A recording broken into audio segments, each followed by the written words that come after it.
Halo guys, kembali lagi di TM Gadget ID bersama saya Terojo Moses, dan gimana kabar kalian? Saya doakan kalian selalu sehat. Walaupun di rumah saja, kalian harus tetap hidup sehat, makan yang sehat, dan jangan lupa olahraga. Hari ini saya nggak mau review apa-apa biar nggak bosen aja ya. Hari ini saya mau sedikit share pendapat saya soal iPhone SE yang beberapa hari yang lalu baru saja launching.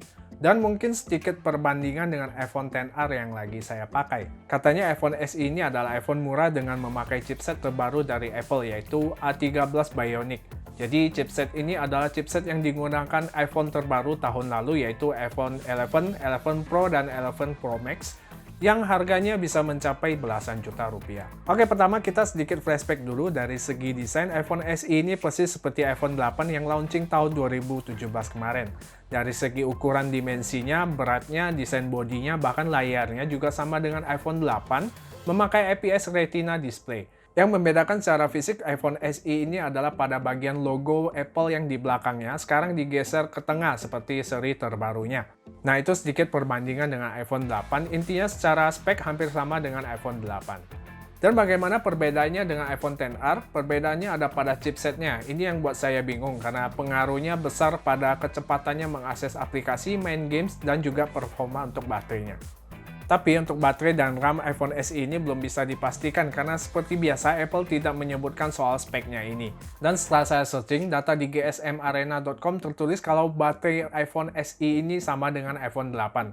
Dan RAM-nya ini di angka 3GB sama seperti iPhone XR. Kalau begitu baterainya boros dong. Tapi tunggu dulu, Apple mengklaim kalau baterainya ini bisa bertahan hingga 13 jam untuk memutar video. Karena chipset canggihnya ini, yaitu A13 Bionic. Jadi kecanggihan chipset A13 Bionic yang ada di iPhone 11 sekarang ada di iPhone SE. Contoh lainnya, kameranya sudah bisa mode portrait dan ada pilihan lighting studio seperti di iPhone XR ini. Yang pasti, chipset A13 Bionic ini memberikan performa yang lebih dari A12 Bionic si iPhone XR punya, apalagi iPhone 8 yang memakai chipset A11. Kemudian dari segi dimensi, bodi, dan layar, iPhone SE ini lebih kecil dari iPhone XR. Bahan bodinya sama-sama menggunakan gelas atau kaca pada bagian belakang dan sampingnya rangka aluminium. Jujur, dari segi desain saya lebih suka iPhone XR karena udah full layar walaupun bezelnya ini agak tebal dibandingkan seri atasnya. Sedangkan pada iPhone SE sama seperti iPhone 8 yang masih memakai bezel yang tebal atas bawah dan ada home button dengan fungsi fingerprint yang katanya tanpa Face ID. Memang iPhone SE ini dirancang khusus untuk mereka yang membutuhkan home button. Contohnya, pada masa sekarang, para tenaga medis yang diharuskan memakai masker tanpa home button, tentu mereka akan kesusahan untuk mengakses smartphone mereka. Karena Face ID tidak akan bekerja kalau kita memakai masker, harus kita lepaskan dulu. Bukan hanya tenaga medis ya, kita juga termasuk diharuskan memakai masker jika keluar rumah untuk hal yang penting. Dan hal ini bukan untuk sementara, tapi prediksi bisa beberapa bulan ke depan. Makanya strategi Apple mengeluarkan iPhone SE di masa sekarang tepat. Apalagi buat kalian yang sudah lama pingin pakai iPhone dan maunya yang terbaru dan yang termurah. iPhone SE ini jawabannya.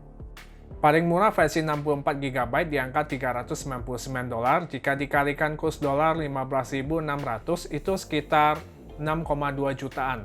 Yang memorinya 128GB harganya sekitar $499, rupiahnya ini sekitar 7,7 jutaan. Dan yang 256GB itu $549, sekitar 8,5 jutaan.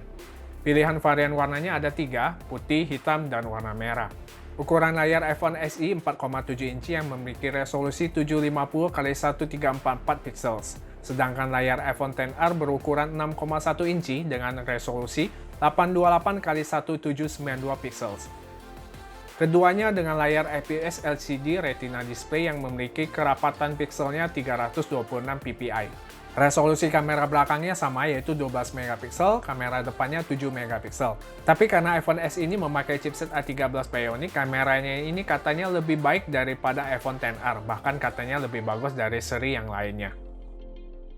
iPhone SE ini juga sama dengan iPhone XR, ada rating tahan debu dan tahan air dengan kedalaman 1 meter selama 60 menit.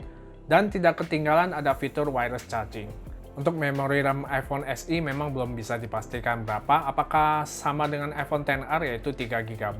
Nanti kita lihat saja jika sudah ada infonya.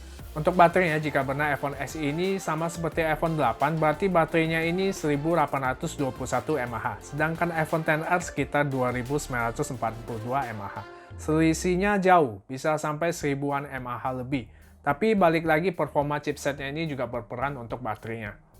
Memang dibandingkan dengan iPhone XR, iPhone SE ini lebih murah. Yang varian paling murahnya iPhone XR aja itu di harga 9,3 jutaan. Tapi kalau saya bandingkan iPhone SE yang baru 128GB itu 7 juta, sedangkan iPhone XR 128 yang second kita taruh harganya itu di 8 jutaan. Dengan nabung sedikit, saya pribadi lebih memilih iPhone XR second dengan kondisi yang bagus dibandingkan iPhone SE yang baru. Alasan saya yang tadi saya bilang, karena desainnya saya lebih suka iPhone XR yang lebih kekinian, walaupun memang kadang agak repot dengan unlock Face ID-nya yang ketutup masker. Ya tinggal masukin passcode aja sih, itu sih masalah kebiasaan kita aja. Masalah performa juga masih bagus, walaupun dengan chipset A12 Bionic, performa membuka atau menutup aplikasi, nonton streaming, main game, semua masih lancar. Jika dilihat beberapa video dari para tech reviewer, kecepatan antara chipset A12 dan A13 Bionic ini nggak beda terlalu jauh.